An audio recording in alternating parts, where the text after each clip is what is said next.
정리를 해볼까 그런 생각을 하고 있습니다. 그래서 먼저 그 정의원 그 교수가 굉장히 지금 논란이 뜨겁단 말이에요. 그래서 도대체 이 사람이 왜 이렇게 논란이 되는가 이런 부분들 간단하게 말씀을 드릴 건데 그 전에 정의원 교수가 우리 사회에 하나의 화두를 던졌어요. 어떤 화두를 던졌느냐? 제가 봤을 때 노화에 관한 화두를 던졌습니다.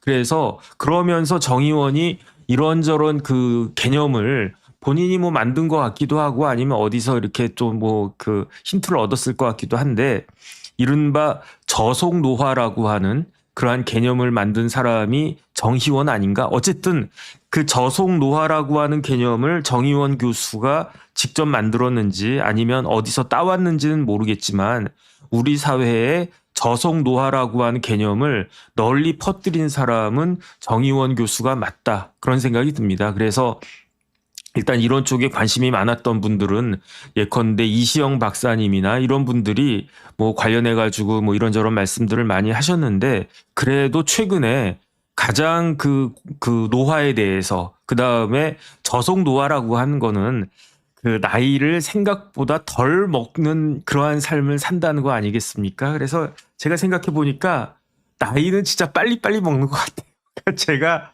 지금 나이가 벌써 67년생이니까 옛날 같으면 60이라고 그랬거든요. 옛날 같으면 윤석열 나이가 아니라 옛날 한국 나이라고 하면 저 열을 뒤면 60이 되는 겁니다. 아, 띵해요. 왜 띵하느냐? 제가 옛날에 어떻게 이야기했냐면 젊었을 때는요. 저도 뭐라고 이야기했냐면 아니, 사람이 70까지만 살면 됐지. 그래서 저는 아예 나는 뭐 70까지만 살랜다. 그 정도 살다가 가면 뭐 충분한 거지.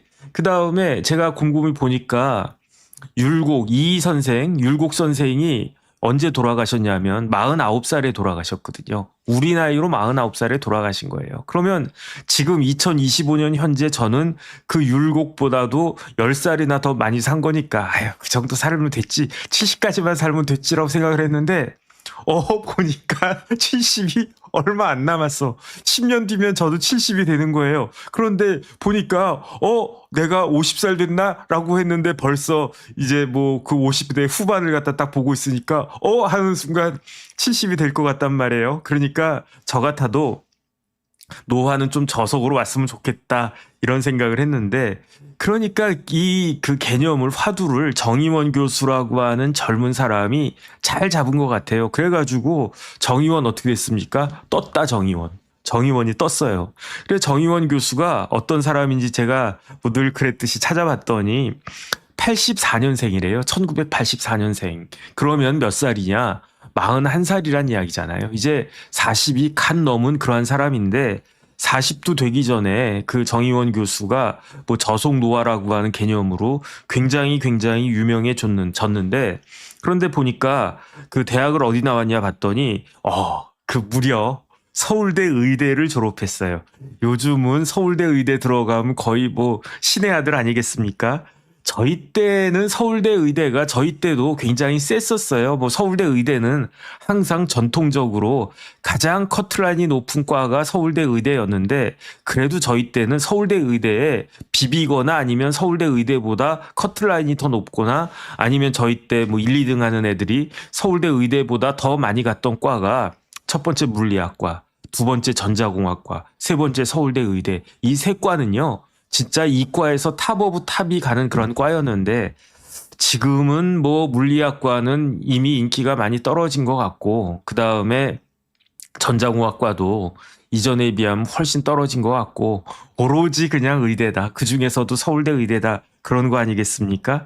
그래서 저는 그게 좀 씁쓸하다는 생각이 들고 이게 우리나라 발전에 뭐 많은 분들이 공감은 하시겠지만 근데 저 같아도 그럴 거예요. 만약에 우리 애가 우리 아들이나 우리 딸이나 공부를 무지무지하게 잘해. 그러면 저 같아도 야, 너 공부 잘하니까 그냥 안전하게 서울대 의대 가라. 뭐 연대 의대 가라. 저 같아도 그랬을 것 같은데 어쨌든 그 서울대 의대를 누가 나왔느냐? 정의원 교수가 나왔어요. 서울대 의대에서 학사도 서울대 의대, 석사까지 서울대 의대. 그다음에 박사는 좀 독특하더라고요. 대개 서울대 의대에 학사, 석사, 박사 쭈루룩 뭐 연세대 의대에 학사, 석사, 박사 쭈루룩 이렇게 받는 케이스는 많은데 정의원 교수는 박사학위는 의학 박사를 받지 않았어요. 그러면 무슨 박사를 받았느냐? 이학 박사를 받은 거예요. 그러니까 그 대학은 그 박사는 어디에서 박사학위를 받았냐면 카이스트에서 박사학위를 받았는데 그런데 군의관을 간 것 같지도 않아요. 그러니까 카이스트에서 군 복무 대신에 카이스트 가가지고 무슨 연구 활동을 했나 보지. 그러니까 이른바 의사 과학자가 정희원이었던 것 같고 그래가지고 자기가 이제 관심이 또 많았는데 어느 쪽에 관심이 많았냐면 노인의학에 관심이 많았대요. 그런데 왜 노인의학에 관심이 많았냐면 내과 실습을 딱 했는데 거기에 응급실 환자가 쫙 실려왔대요. 그런데 그 응급실 환자가 뭐 갑자기 탈이 나가지고 응급실까지 오셨겠죠. 그런데 그 환자가 아마 노인이셨던 것 같아요. 그런데 응급실에서 기존에 그 환자가 먹던 약 중에 하나를 딱 뺐더니 그러니 금방 며칠 만에 멀쩡해지더라.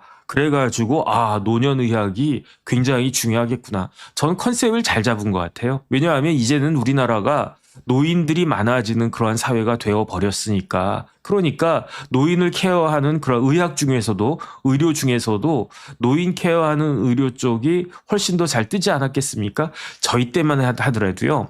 뭐가 떴었냐면 산부인과가 어마어마하게 떴었어요. 왜 산부인과가 어마어마하게 떴습니까? 그때 저희 때는 1년에 100만 명 넘게 막 태어나고 그랬던 때니까 그러니까 산부인과 의사들이 뭐 떼돈 번다 막 그랬었는데 그게 이제 그 의술도 의료도 시대를 갖다 딱 타가지고 지금은 노인의학이 굉장히 중요해지는 그러한 그 시대가 됐는데 여기에 대해서 젊은 의사 그 누구의 정의원이 컨셉을 잘 잡은 것 같다. 어쨌든 그런 생각이 듭니다.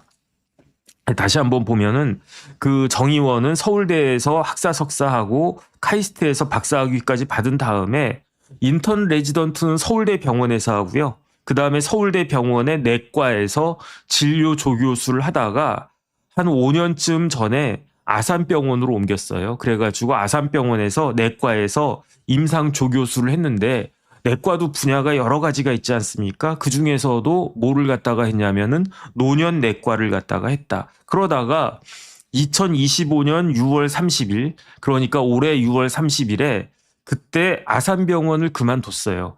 아산병원 그 조교수 정도 되면 연봉이 한 1억 5천만 원 정도 된대요. 그런데 이 정의원 교수는 아산병원을 그만두고 7월에 이제 7월부터 8월까지 7월 한 달은 그냥 쉰 것 같아요. 그런데 7월 1일자로 지원을 했어. 어디에 지원을 했냐면 서울시에 지원을 했어요. 서울시에 지원을 했는데 서울시에서 어떤 포지션이 오픈이 됐냐면 기존에는 없었는데 새로 생긴 직책이 건강총괄관이라고 하는 국장급 자리가 생겼대요. 건강총괄관이면 몇 급이냐면 국장이면 대개 2급, 3급이거든요. 그런데 2급 자리는 아니고 3급 자리. 그러니까 3급의 건강총괄관으로 임용이 됐는데 8월 1일자로. 그런데 굉장히 파격적이었던 것 같아요. 왜 파격적이었냐? 정의원 교수가 41살이잖아요. 그런데 서울시의 국장 정도 되려면 한 50 가까이 40대 중반 이후는 돼야 되지 않나? 제가 봤을 때 그런데 40대 초반에 아무런 공무원 경력이 없는 물론 의사고 교수이긴 하지만 하기는 조금 뭐 옛날에는 교수님들이 이렇게 공직에 가면 최소한 뭐 장관, 차관 이렇게 많이 갔었는데 그러니까 이게 뭐 어떤지는 잘 모르겠습니다. 어쨌든 서울시의 건강총괄관 3급 자리로 그 정의원 교수가 올해 8월 1일자로 임용이 됐다라고 기사가 딱 떴는데 그런데 진짜 파격적인 건 뭐였냐면요. 이 그 건강총괄관 자리는 한 달에 2번만 나가면 된대. 야, 이런 자리가 어디 있습니까? 그러니까 8월 월 2회 이상만 출근하면 되는데 제가 한번 생각을 해봤어요. 야, 그러면은 월급은 얼마냐면 월급은 336만 원이에요. 그래서 제가 생각을 해보니까 아산병원에서 연봉 1억 5천만 원 받던 사람이 한 달에 336만 원 받으면 연봉이 뭐 한 4천 몇백만 원으로 확 거의 뭐 한 4분의 1 가까이 3분의 한 40% 정도로 확 줄어든 거 아닌가? 뭐 그런 생각이 드는데 그런데 생각해 보니까 한 달에 2번만 나가면 된대. 그러면 보통 때 제가 국방부의 그 사업단 법무실장 할 때 한 달에 몇 번 나갔습니까? 한 달에 일주일 한 달이 4주라고 하면은 4, 5, 20, 20번에다가 20 몇 번 나갔잖아요. 그런데 정의원 교수는 서울시에 딱 2번만 나가면 되는 거예요. 그러면 이렇게 계산할 수는 없지만 출근 기준으로 보면 연봉이 월급이 336만 원이 아니라 3,360만 원 되는 거 아닌가? 그 다음에 이미 정의원은 떠가지고 연봉에 구애받지 않는 월급에 서울시 월급에 구애받지 않는 그러한 자리가 됐다. 일단은 그런 생각이 드는데 그런데 그래도 제가 봤을 때 의사 선생님들은 서울대병원, 그 다음에 연대 세브란스 병원, 그 다음에 삼성병원, 그 다음에 아산병원, 이런 데가 빅5잖아요. 그 다음에 성모병원. 빅5에 교수하고 있으면은 연봉도 연봉이지만 얼마나 의사로서는 영예롭습니까? 의사로서는 거의 탑이라고 볼 수 있지 않겠습니까? 그런데 왜 아산병원을 그만두고 서울시에 건강정책관으로 건강총괄 정책관으로 그렇게 확 내려갔지? 이건 좀 이상하다. 그런 생각이 들었는데 제가 이제 정의원 교수가 서울시 관련해가지고 이렇게 인터뷰한 기사를 딱 봤더니 서울시하고는 어떻게 인연이 됐느냐. 한 2년쯤 전에 서울시에서 이런저런 강의 같은 거 할 때 원래회 같은 걸 할 때 강사로 정의원 교수가 그때 불려갔대요. 그래서 저속노화 이런 이야기 그때도 했겠죠. 그런데 정의원 교수가 어떤 생각을 했냐면은 2023년도부터 방송을 많이 시작했거든요. 글은 아마 책 같은 거 쓰는 거는 2021년부터 썼던 것 같은데 유명세를 탄 거는 2023년부터인 것 같고 그렇게 유명세를 타기 시작하니까 서울시에도 이제 강사로 갔고 저도 서울시 같은데 강사 가면은 좋을 것 같은데 저는 사실 교회 같은 데서 간증도 좀 하고 싶고 막 그런 걸 하고 싶은데 별로 불러주지를 않네. 어쨌든 그런 생각이 듭니다. 그런데 어쨌든 유명해지니까 그러니까 의사로서의 조금 한계라고 할까 욕심 같은 게 생겼던 것 같아요. 정의원 교수가. 왜냐하면 내가 아무리 강의하고 아무리 진료하고 그래도 그다음에 정의원의 소신이겠죠. 이게 어떤 게 소신이냐. 저속노화하기 위해서 우리나라 국민들 건강하게 만들어야 되는 게 본인의 소신이었을 텐데 한계가 있구나. 그럼 뭘 하는 게 좋겠는가? 공무원에게 힘이 있구나. 어떤 공무원에게 어떤 힘이 있습니까? 공무원은요, 정책을 입안하고 집행하는 사람들이 공무원이잖아요. 그래서 제 친구가 하는 이야기가, 야, 말이야, 내가 과장 때는 이 정도로 세상이 보이더니 국장 되니까 세상이 이 정도 위치에서 보이더라. 그다음에 그 친구가 실장도 되고 차관급까지 올라갔거든요. 공무원이 한 단계 올라갈 때마다 권한이나 그다음에 시각이나 이런 게 되게 커져가지고 야 그러냐? 좋았겠다. 나도 부럽다 부러워 막 그 생각을 했었는데 어쨌든 공무원은 그런 측면이 있는 거죠. 자기가 소신 있게 정책 만들고 입안하고 실행해가지고 그래서 제가 딱 들었던 게 블룸버그인가 누군가가 뉴욕 시장이 됐단 말이에요. 그런데 뉴욕 시장을 왜 하고 싶냐고 기자가 물어봤더니 내가 생각을 가지고 내가 결정을 하면 세상이 바뀌는 게 그날 안으로 예컨대 제가 오늘 아침에 이런 결정을 내렸단 말이에요. 그러면 이미 오후에 세상이 내가 생각했던 것과 같은 방향이든 아닌 방향이든지 간에 바뀌는 게 보이는 자리가 2개가 있다고 그랬어요. 그 사람은. 그게 뭐냐면 첫 번째는 미국의 대통령, 두 번째는 뉴욕 시장. 그래서 나는 미국 대통령이나 뉴욕 시장을 해보고 싶다라고 이야기한 전직 뉴욕 시장이 있었어요. 블룸버그였나 누구였나 기억이 안 나는데 어쨌든 그 정도까지는 아니라고 할지라도 공무원들한테는 그만한 역량이 있고 그만한 중요성이 있고 그러니까 돌아가신 박세일 교수님이 학생들한테 야 니네 중에 머리가 좋다라고 하는 사람은 판검사, 변호사 이런 거 될 생각하지 말고 공무원 되라 공무원. 그게 훨씬 더 나라를 위한 일이다. 이렇게 이야기했던 게 기억이 나는데 어쨌든 정희원도 그런 생각을 했었던 것 같아요. 인터뷰 기사에 어떻게 되어 있냐면 정책을 만들어서 영향력을 미치고 싶었다. 의사가 아니라 공무원이 돼가지고 우리 사회에 더 강한 영향력, 더 선한 영향력을 미치고 싶었다.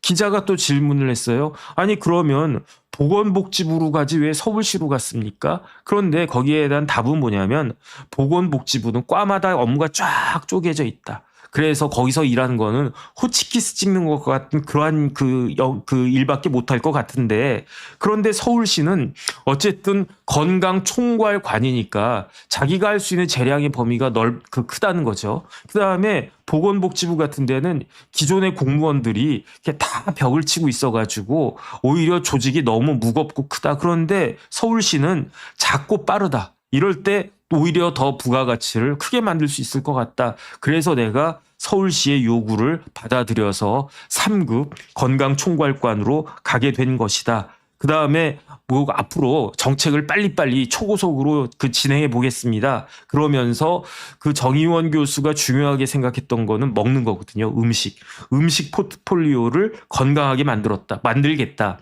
그 다음에 우리 사회는 운동장이 기울어져 있대요. 어떤 의미냐면은 우리 사회는 음식물 운동장이 기울어져 있대. 어떻게 기울어져 있습니까? 달고 짜고 기름진 음식 위주로 이게 음식 운동장이 기울어져 있는데, 그 운동장을 이렇게 제대로 바로 잡아가지고 우리 사회 구성원들의 건강을 바로 잡아 보겠다.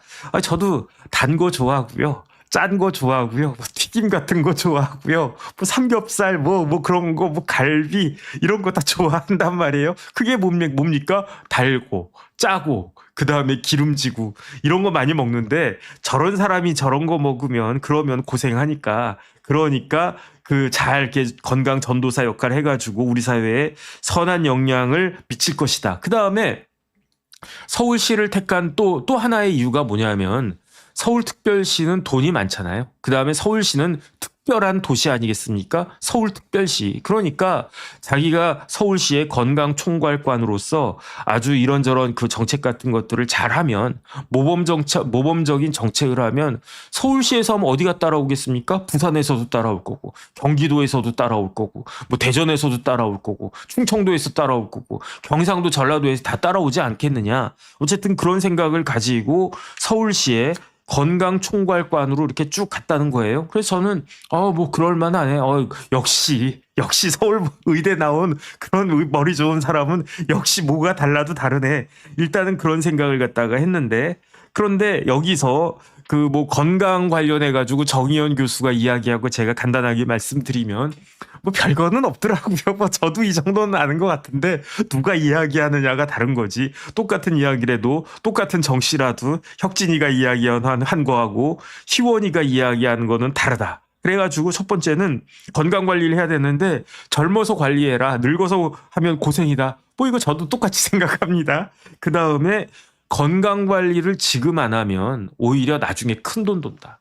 그러니까 저도 사실 좀 아까워요. 우리 마누라가 너도 PT 좀 끊어라, 너도 뭐 좀 하라 막 그러는데 PT가 얼마지? 비싸졌더라고요. 물론 이제 그 가격 편차가 많이 나는데 저도 PT라고 한 거를 한 몇 번 받아보기는 했는데 이걸 내가 돈 받고 받아야 되나? 왜냐하면 제가 PT를 많이 받았었단 말이에요. 어디서 많이 받았습니까? 고등학교 때 맨날 얼차려 받으면 그게 PT더만. 그 다음에 군대 가니까 제가 방위긴 방위지만 전투방이라고 그랬습니다. 전투방 해가지고 뭐 좌우로 엎드려, 뭐 우로 엎드려. 그 다음에 뭐 팔 벌려 뛰기 몇 회, 그 다음에 이거 좌로 굴러 이게 PT잖아요, 이게. 그래가지고 제가 PT를 딱 봤는데, 이거 내가 중학교 때, 고등학교 때 군대 가가지고 진짜 얼차려 받은 거랑 뭐가 다른가 그 생각이 딱 들면서 이거를 내가 돈 주고 얼차려를 받아야 되나? 어쨌든 그 생각을 갖다 쭉 했었는데, 그런데 그 돈도 아깝고, 그 다음에 이것도 뭐 PT 이렇게 비싼 데는 뭐 엄청 비싸더만요. 싼 데도 몇십만 원 하지 않나?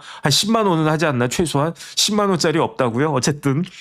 근데 그 돈이 이렇게 저는 아까운 거야. 그래가지고 그 돈 있으면 맛있는 거 하나라도 더 먹지 않나? 이 생각이 드는데, 정의원 교수 말은 그게 아니래요. 지금 그 PT를 갖다가 잘 받아가지고 몸을 만들면 나중에 덜 아프고 나중에 병원에다가 갖다 주는 돈보다 PT 선생님한테 갖다 주는 돈이 훨씬 더 싸다. 근데 알면서도 이게 쉽지가 않아. 그 다음에 식단은 혈당 스파이크를 일으키는 음식을 피해라. 뭐 저도 이건 하겠습니다. 지키기가 어렵지. 그런데 건강식단으로 첫 번째는 잡곡밥, 그 다음에 두 번째는 콩인데 그것도 렌틸 콩이 좋대요. 근데 저도 렌틸 콩 몇 번 먹어봤더니 맛이가 없어. 그래가지고 저는 뭐 렌틸 콩 그렇게 좋아하지 않는데, 그런데 정의원 교수가 저한테 아주 의미 있는 이야기를 했어요. 제 입장에서 봤을 때는 젊어서는 잡곡밥을 먹으래. 아, 그래, 뭐, 저도 압니다. 이렇게 잡곡밥이 흰밥보다 좋다는 거. 그런데, 나이가 들어서는요, 잡곡밥이 아니라, 백미에다가 육류를 먹으래요. 고기를 먹으래요. 그래서, 흰쌀밥, 저는 흰쌀밥을 잡곡밥보다 훨씬 더 좋아하거든요. 근데, 웬일이야? 대개는 흰쌀밥은 뭐 설탕이랑 똑같다 해가지고 먹지 말라고 그러는데, 정의원 교수는 나이가 들어서는 흰쌀밥에다가 고기를 먹어야 된다. 왜 그러는가? 소화하는데 나이가 들면요, 소화 기능이 떨어지잖아요. 근데 잡곡밥은 이게 이렇게 거칠거칠하고 잘 그게 먹혀지지가 않으니까 차라리 흰쌀밥을 먹되 그다음 채소보다는 오히려 고기를 먹어라. 이거 저도 나이가 좀 들었으니까 이거는 정 교수님 말씀 잘 들어가지고 흰쌀밥에다가 고기 많이 먹도록 하겠습니다. 그 다음에 젊어서는 뭐 뜀뛰기 같은 그런 유산소 운동을 해야 되는데, 나이 들어서는 근력 운동을 해야 된대요. 그럼 결국은 PT하란 이야기네. 그 다음에 이거는 중요한 건데, 제일 중요한 거는 운동보다도 식단보다도 더 중요한 건 뭐냐? 잠자는 게 중요하대요. 하루에 최소한 7시간은 자라. 근데 제가 요즘 잠자는 시간이 확 줄었어요. 새벽에 일찍 일어나니까 7시간 못 자는 것 같은데. 그런데 자기 전에 특히 스마트폰을 한다든지 아니면은 커피를 마신다든지 이거는 안 된다. 왜냐하면 스마트폰하고 커피 마시면 잠을 잘 못 자는데, 잠을 잘 못 자면 어떻게 된다? 치매가 온대요. 그래서 저도 그냥 습관적으로 집에 가면, 요즘은요, 제가 오늘도 새벽에 한 3시쯤 일어났나? 어쨌든 4시 이전에 일어납니다. 그래가지고 뭐 이것저것 이렇게 하다가 집에 가면 뭐 9시, 10시 뭐 이렇게 되는데, 요즘은 옛날 같지 않아가지고 저녁 약속해도 9시면 끝나잖아요. 그럼 집에 가면 늦어도 10시인데, 그럼 10시에 집에 가가지고 그냥 쓰러져 버려요. 그리고 난 다음에 쓰러져가지고 핸드폰 이렇게 보다가 나도 모르게 잠이 들고 눈 딱 떠보면 뭐 한 3시, 4시 그 정도 딱 되는데, 이게 안 좋다는 거네, 이게. 이걸 갖다가 바꿔야 되는데. 그런데 제일 중요한 건 뭐냐면 정신 건강이래요. 정신 건강이 제일 중요한데, 정신 건강을 유지하려면 활동을 많이 해야 된다. 어떤 활동을 많이 해야 되느냐? 신체 활동을 많이 해야 된다. 두 번째, 사회 활동도 많이 해야 된다. 세 번째, 두뇌 활동도 많이 해야 된다. 그러면 신체 활동, 사회 활동, 두뇌 활동을 하기 위해서는 뭐가 필요하냐? 일이 필요하다. 그러니까 연세 드신 분들도 이제 뭐 이렇게 뭐 사소한 일이라고 하더라도 일을 열심히 해라. 일을 하는 게 중요하다. 돈 벌기 위해서 일하는 게 아니라 건강을 지키기 위해서 일을 해라. 그래서 제가 옛날에 일본 갔더니, 일본은 뭐 이렇게 주차 이렇게 인도하고 그 주차 관리하고 그런 분들이 그 어르신들이 되게 많더라고요. 그래서 저도 뭐 사실은 뭐 나이 들어가지고 뭐 이렇게 은퇴하면 뭐 아무거라도 뭐 꼭 변호사가 아니더라도 뭐 일을 하는 게 좋지 않을까? 저도 개인적으로 그 생각을 하는데, 그 이야기를 정의원 교수가 하고, 그 다음에 정의원 교수 이야기하는 게 영양보충제는 뭐 그렇게까지 큰 의미가 없다. 저도 그렇게 생각을 하는데, 저는 우리 집사람이 막 먹으라고 하는 거 다 먹으니까 뭔지 모르지만 막 먹습니다. 먹으라고 하니까.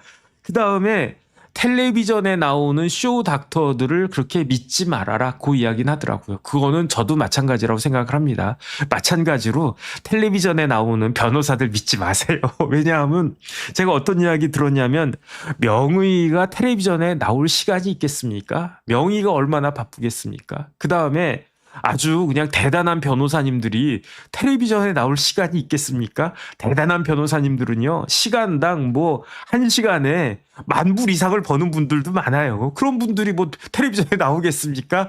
그러니까 텔레비전에 나오는 변호사들은 물론 훌륭한 변호사님들도 많은데, 저 같은 사람 나와가지고 그냥 대충 이렇게 이야기하는 거니까 너무 그렇게 새겨 듣지 마시고, 그 다음에 욕하지도 말아주세요. 왜냐하면 네가 이러니까 텔레비나 나오고 있지, 그렇게 생각하면 노력하시고 제가 무슨 말 하더라도 그 이야기가 마음에 안 드시더라도 아유, 그래 네 수준이 그 정도니까 뭐 그런 거지 이렇게 넘어가 주시면 좋을 것 같은데 그런데 정의원 교수가 뜨기 시작했던 거는 언제 뜨기 시작했느냐? 책을 갖다가 쓰면서 쓰기 시작했는데 그런데 정의원 교수 책을 제가 한번 읽어봐야지 하는 생각은 하고 있는데 읽어보진 못했습니다. 그런데 정의원 교수가 2021년 정도인가부터 책을 많이 썼었어요. 그게 30대였는데 그때 어떤 책을 썼냐면 노화와 관련된 책을 쓰면서 그러면서 나중에 정립된 개념이 저속 노화인데 이 정의원이라고 하는 사람은 스트레스 해소를 글쓰기로 한대요. 그래가지고 이게 뭔 말이냐? 글 쓰는 건 막 스트레스인데 왜냐면 제가 문화일보에 칼럼 2번 썼거든요. 옛날에는 한 달인가 일주일에 한 번인가 한 달에 한 번인가 잘 기억이 안 나는데 고정적으로 서울경제에도 칼럼을 썼었고 최근에는 문화일보 같은 데에서 그냥 갑자기 연락 주셔가지고 변호사님 칼럼 하나만 써주세요 그러면은 제가 잘 못 쓰는데 그냥 어쩔 수 없이 쓴단 말이죠. 그 다음에 제가 뭐 대학 그거 할 때 뭐죠? 논문 같은 것도 몇 개 썼었고 옛날 뭐 교수도 하고 그랬으니까. 그 다음에 변호사하면 주구장창 쓰는 게 뭐 의견서 그 다음에 뭐 소장 준비서면 이런 거 쓰는 거 아니겠습니까? 저희 같은 사람은 글 쓰는 게 그게 스트레스예요. 근데 정의원은 글쓰기가 스트레스를 해소하는 거래. 그래가지고 자기가 스트레스 해소하는 걸로 글을 갖다가 썼는데 이게 반향이 좋고 그러니까 방송 불려 나가고 그래서 이만큼 딱 뜬 거지. 별 희한한 사람 다 봤네라고 생각을 했는데 알고 봤더니 정의원 교수가 어머니가 국어교육학과 출신의 국어 선생님이었던 것 같아요. 일단은 국어교육학과 나온 건 맞고 그 다음에 국어 선생님 하셨던 것도 맞는 것 같아요. 그 다음에 아버지는 뭐 했던 분이냐면 아버지는 회계사였대요. 그러니까 정의원 교수가 아마 재수 안 하고 대학 들어갔으면 03학번 아니겠습니까? 그러면은 아버지는 몇 학번이겠습니까? 03학번을 아들로 둔 사람이라고 하면 부모님들은 70년대 학번이었을 거 아니에요. 그러면 70년대 학번이 막 공인회계사 시험 붙고 막 회계사 했을 때 공인회계사는요 좋았거든요. 70년대 학번들이 변호사 할 때 변호사도 좋았거든요. 그러니까 쉽게 말하면은 정의원 교수는 회계사 아버지 그 다음에 국어 선생님 어머니한테 태어나가지고 어렸을 때부터 엄마가 선생님이니까 얼마나 잘 가르쳐 줬겠습니까? 공부도 잘하고. 그다음 엄마가 국어 선생님이니까 엄마가 글도 많이 썼겠죠. 막 국어 교육학과 나오셨다니까. 그러니까 엄마 따라가지고 책도 많이 읽고 글도 많이 쓰고. 그래가지고 정의원이 고등학교는 현대고등학교 나왔더라고요. 그러니까 완전히 엄친아예요. 쉽게 말하면은. 그러니까 현대고등학교 나왔으니까 뭐 그 동네 어디인가 살았겠죠. 거기 살아가지고 아버지가 회계사 엄마가 학교 선생님이니까 그냥 아주 재벌집은 아니더라도 그래도 이렇게 여유가 있게 넉넉하게 그다음 또 애가 공부도 잘해. 그래서 서울대 의대가 갔어. 그러면 그야말로 엄친아인데 또 그 엄친아가 글도 잘 쓰네. 그래가지고 글쓰기 시작해가지고 딱 떴는데 방송은 그래가지고 책을 총 몇 권 썼냐면 7권인가 8권인가 썼는데 올해에도 책이 한 권 나왔어요. 그 책이 뭐냐면은 저속노화 마인드셋. 이 책이요 베스트셀러래요.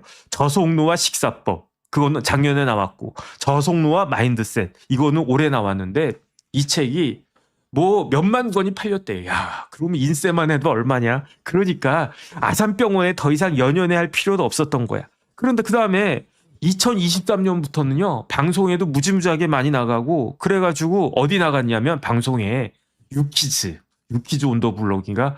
저는 그거 잘 안 보는데 거기 나가면 그렇게 뜬다면서요. 그 다음에 세바시, 이건 저도 가끔 봤어요. 그러니까 정의원이, 이렇게 이런 걸 갖다가 우리 사회에 화두를 던진 사람이다 해가지고 유키즈에도 나가고 세바시에도 나가고 그래가지고 심지어 올해는요 뭘 하냐면 라디오의 MC를 맡았어요. 어느 라디오의 MC를 맡았느냐? MBC에 정의원의 라디오 쉼표 이런 프로그램이 있었대요. 근데 저는 그거 안 들어봤는데 2025년 7월 올 7월부터 정의원의 라디오 쉼표 이런 프로그램도 진행을 하다가 그러다가 언제까지 진행했냐면은 12월 21일.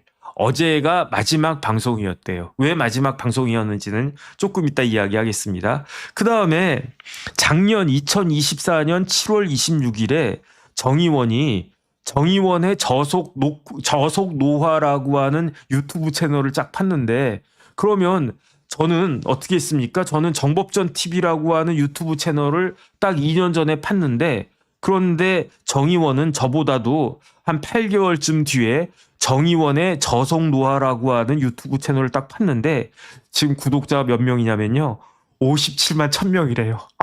자존심 상해.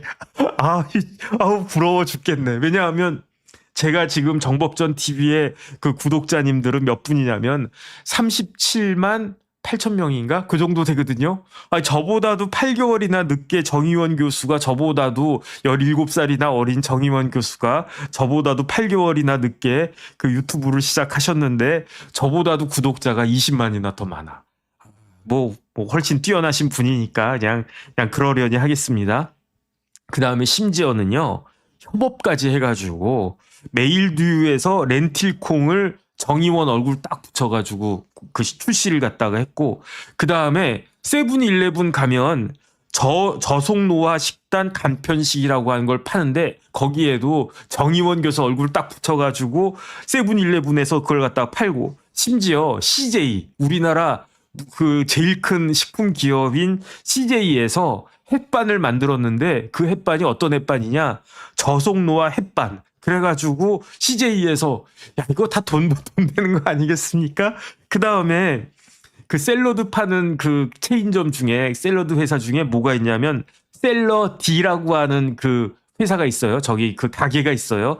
저는 뭐 이렇게 정의원 교수도 이야기했지만, 저 정도 되는 그 나이 드신 분들은 쌀밥에 고기 먹으라고 해가지고 제가 샐러디 같은 데는 가능한 지양하고 있는데, 어쨌든 샐러디라고 하는데 많이 생기지 않았습니까? 이 샐러디도 정의원 픽 저속 녹화 메뉴라고 하는 게 샐러디에도 있대요. 야, 그러니까 이거는 뭐 거의 뭐 CF 모델 하는 거나 마찬가지 아닌가? 메일두유 렌틸콩, 저속노화 식단 간편식 세븐일레븐, 저속노화 햇반 CJ 햇반, 정의원 픽 저속노화 메뉴.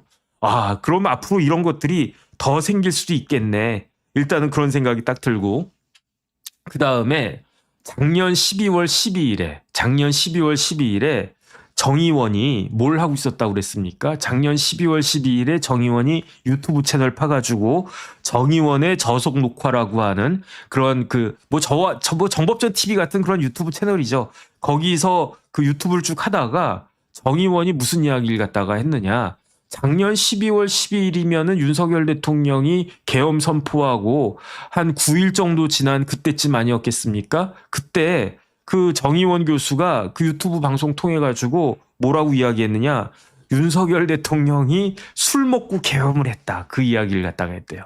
술 먹고 계엄을 했는데, 그렇게 술을 갖다가 마시면 뭐 뇌세포가 뭐 죽고 정상적인 판단을 못한다, 그렇게 작년 이맘때쯤에 그 정의원 교수가 그렇게 계엄을 비판했다라고 하는데, 저도 윤석열 대통령의 계엄을 강하게 비판합니다. 그건 말이 안 된다라고 생각을 갖다가 합니다. 황당했다라고 제가 말씀을 드렸었어요.